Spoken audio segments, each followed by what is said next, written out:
Hello everyone, welcome back to Vision Bird Affair. दोस्तों, आप सभी इस चेहरे से वाकिफ होंगे। ये है डोनाल्ड लू। इसे अमेरिका ने अपना असिस्टेंट सेक्रेटरी बनाया है, जो साउथ और सेंट्रल मिडिल एशिया के मामले पर नजर रखता है। दोस्तों, ये वही शख्स है जिसे अमेरिका ने उन देशों में तख्ता पलट के रखा है जिनसे अमेरिका की नहीं बनती। हमने 2022 में देखा कि किस तरह जब पाकिस्तान के इमरान खान से अमेरिका की नहीं बनी, तो वहां किस तरीके से तख्ता पलट कर दिया अमेरिका ने। और इस बात को इमरान खान ने मीडिया में खुल करके कहा था। यहाँ आप देख सकते हैं, Imran Khan claims there is a US conspiracy against him, why do so many Pakistanis believe him. तो आप देख सकते हैं कि अमेरिका का यही काम है, जिन देशों से इसकी न बनती हो तो डोनाल्ड लू जैसे इंसान को रखा है। ये पहले पाकिस्तान गया, वहां पाकिस्तान में जब इसी अमेरिका की कोई अनबन हुई इमरान खान से, तो वहां तक तख्ता पलट करवाया। उसके बाद ये इंसान यानी कि डोनाल्ड लू बांग्लादेश गया। ये बांग्लादेश की पीएम रही शेख हसीना। इनसे क्या चाह रहा था अमेरिका? इनसे अमेरिका चाह रहा था सेंट मार्टिन आइलैंड चाह रहा था, जिसको कि इन्होंने देने से मना कर दिया। उन्होंने साफ साफ कहा था, जब इनका तख्ता पलट अमेरिका ने करवा दिया, इन्होंने कहा था कि तख्ता पलट करवाने में साफ साफ अमेरिका का हाथ था। तो आप लोग देख सकते हैं कि जहां जहां अमेरिका के जिससे हिस्से ठनी है, उसकी इसने सरकारें गिरा दी हैं। तो कुछ यही हालात इराक के भी हुए। इराक को देख सकते हैं आप, ये इराक का तानाशाह सद्दाम हुसैन, जिसने अपने 148 विरोधियों की हत्या करवाई और उसके बाद इसको फांसी दे दिया गया।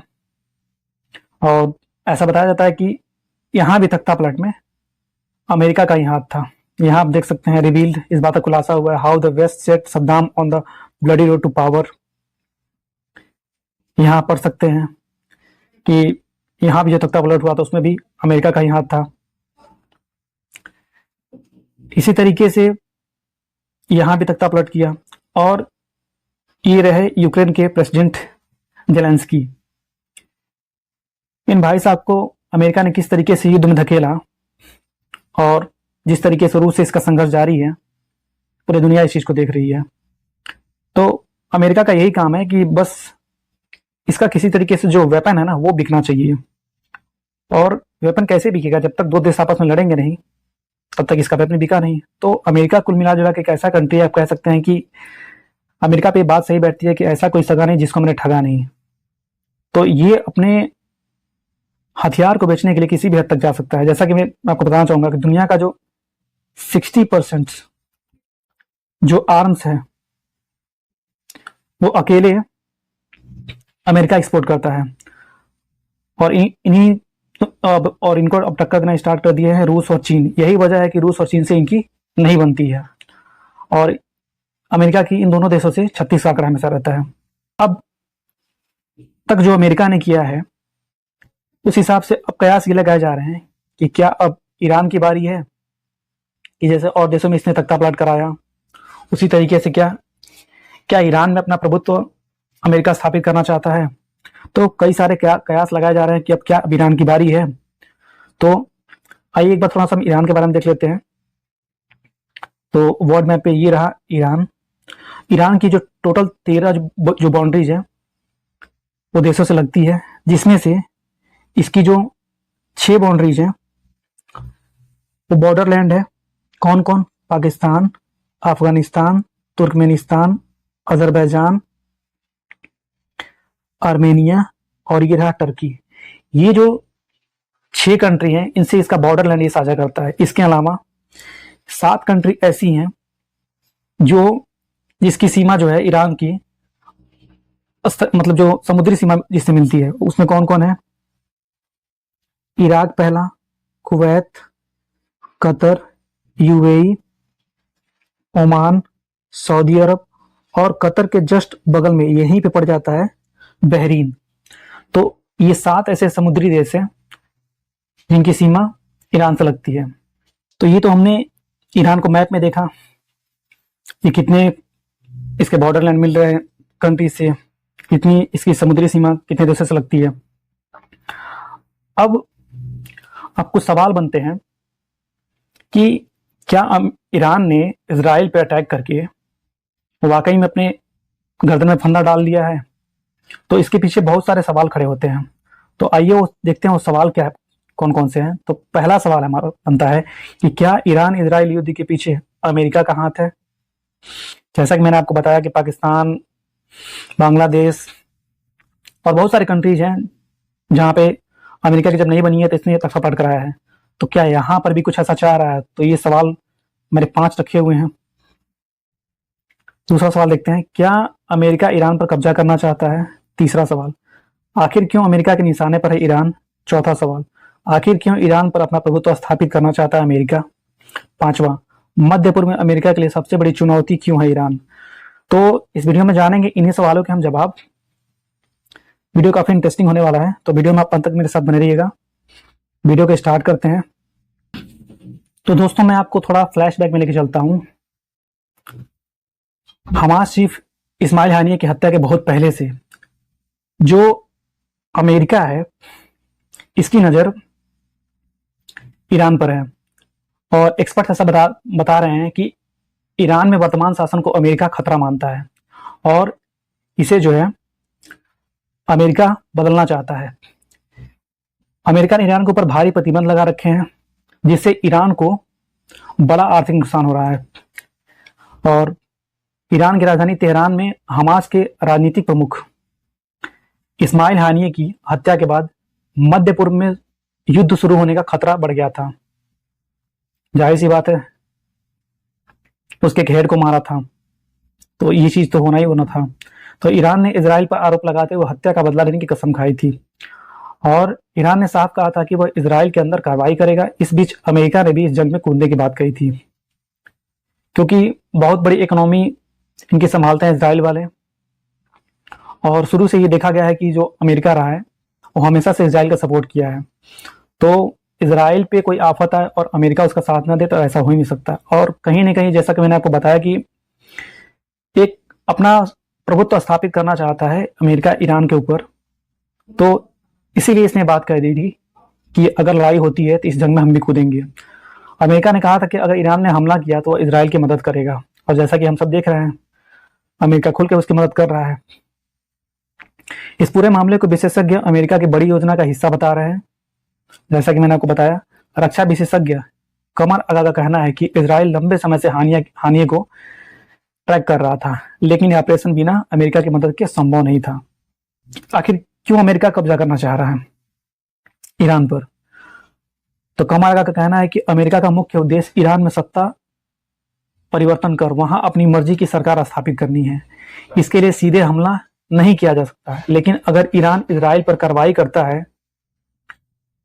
तो अमेरिका और इजराइल ईरान पर बड़ा हमला करेंगे।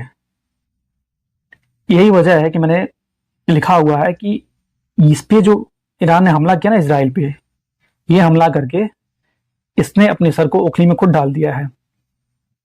और एक्सपर्ट्स ये भी बता रहे हैं कि लंबे टाइम से इजराइल की नज़र भी जो है इनके ऑयल इंफ्रास्ट्रक्चर और इनके जो है न्यूक्लियर साइट्स पे है। अटैक करने की लंबे टाइम से इजराइल की रही है और इजराइल भी कहीं इस चीज़ का वेट कर रहा था। तो अब ईरान ने पूरी गलती कर दी है, इसीलिए जो अमेरिका है खुल करके साथ दे रहा है ईरान का। आगे देखते हैं। कमर आगा एक और बात की तरफ इशारा करते हैं कि इराक और ईरान के अनुभव के बाद अमेरिका अब ईरान में अपने सैनिक नहीं भेजेगा। अमेरिका और इजराइल बमबारी करके उसका पूरा सैन्य ढांचा बर्बाद कर देंगे। ईरान के जमीनी सैन्य बल को हवाई हमले से नष्ट कर दिया जाएगा। इसके बाद ईरान में मौजूद सभी विरोधी गुटों को समर्थन और हथियार देकर उन्हें आगे बढ़ाया जाएगा। जैसा कि मैंने आपको बताया, अमेरिका का मेन काम क्या है कि उसके जो हथियार बिकने चाहिए। अब हम देखते हैं कि आखिर क्यों अमेरिका के निशाने पर है ईरान। तो ईरान पर अमेरिका की नज़र लंबे समय से है। अमेरिका ने ईरान के ऊपर बड़े पैमाने पर प्रतिबंध लगा रखे हैं। ईरान के साथ व्यापार करने वाले देशों को भी अमेरिकी प्रतिबंध झेलने पड़ते हैं। जाहिर सी बात है, अगर सैंक्शन लगा रखा है तो दिक्कत उन कंट्रीज को भी होगी जो इनके साथ कहीं न कहीं ट्रेड कर रहे थे। अमेरिका की इच्छा ईरान में सत्ता परिवर्तन करने की है। कमर आगा इसकी वजह बताते हुए कहते हैं कि अमेरिका ने ईरान और अफगानिस्तान में सत्ता परिवर्तन किया, लेकिन कामयाबी नहीं मिली। मैंने आपको बताया किस तरीके से इराक में सद्दाम हुसैन को तख्ता पलट करके अमेरिका ने मरवाया। अफगानिस्तान में भी अपने सैनिक किस तरीके से डिप्लॉय कर रखे थे, फिर अचानक वहां से अपने सैनिक हटा लिए और प्रेजेंट टाइम में तालिबान का वहां शासन है। तो अब उसका मानना है कि बिना ईरान में सत्ता बदले इराक और अफगानिस्तान में दबदबा नहीं कायम हो सकेगा। और आगे क्या बताते हैं कमरागा आगे बताते हैं कि ईरान के पास तेल और गैस का बड़ा भंडार है। ईरान के पास दुनिया का तीसरा सबसे बड़ा तेल भंडार है, वही गैस के मामले में दुनिया में दूसरे नंबर पर है। इसके साथ ही ईरान में दूसरे खनिज पदार्थ भी बड़ी मात्रा में है। इसके अलावा ईरान की रणनीतिक स्थिति इसे बहुत महत्वपूर्ण बनाती है और ईरान की स्थलीय सीमा पाकिस्तान, अफगानिस्तान, अजरबैजान, इराक, तुर्की और आर्मेनिया से मिलती है और इस क्षेत्र में खनिज पदार्थों का विशाल भंडार है जो बेशकीमती है। जैसा कि मैंने आपको बताया कि ये जो सीमाएं हैं Pakistan, Afghanistan, Turkmenistan, Azerbaijan, Armenia और तुर्की, इन क्षेत्रों में जो है खनिज पदार्थों का विशाल भंडार है जो कि बहुत बेशकीमती है और इन्हीं पर नजर है अमेरिका की। ईरान के जरिए ही खनिज से समृद्ध मध्य एशिया में पहुंचा जा सकता है और ईरान में प्रभुत्व स्थापित किए बिना यह संभव नहीं है। अब जानते हैं कि क्या वजह है कि मध्य पूर्व में अमेरिका के लिए चुनौती बन रहा है ईरान।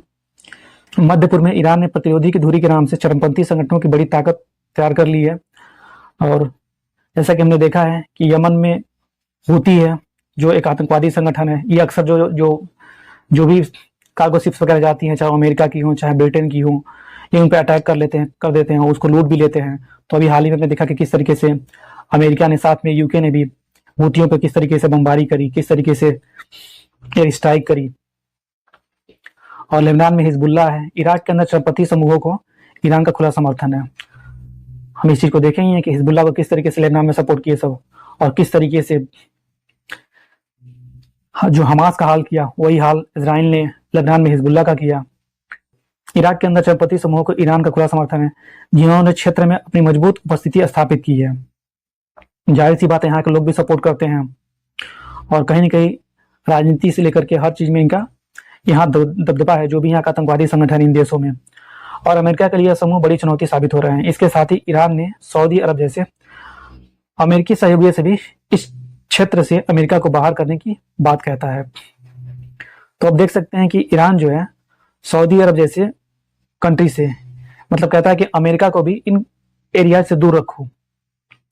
लेकिन जैसा कि सबको पता है अमेरिका ये जो गल्फ कंट्रीज हैं इनसे भी ये अच्छे अपने संबंध बना के रखता है। तो ये चीज इतनी आसान नहीं है और अक्सर ये बड़ी हेल्प करता रहता है कहीं न कहीं अमेरिका इन देशों की। तो ऐसे में अमेरिका को लगता है कि ईरान में सत्ता बदलना जरूरी है। सत्ता बदलने के साथ प्रतिरोध की धुरी भी कमजोर होगी और ईरान में सत्ता बदलने के बाद उसे इराक और अफगानिस्तान से भी फायदा मिलेगा। दोस्तों इस वीडियो में हमने देखा कि आखिर क्या रीजन है इस अटैक के पीछे और इसके कारणों को हमने जाना।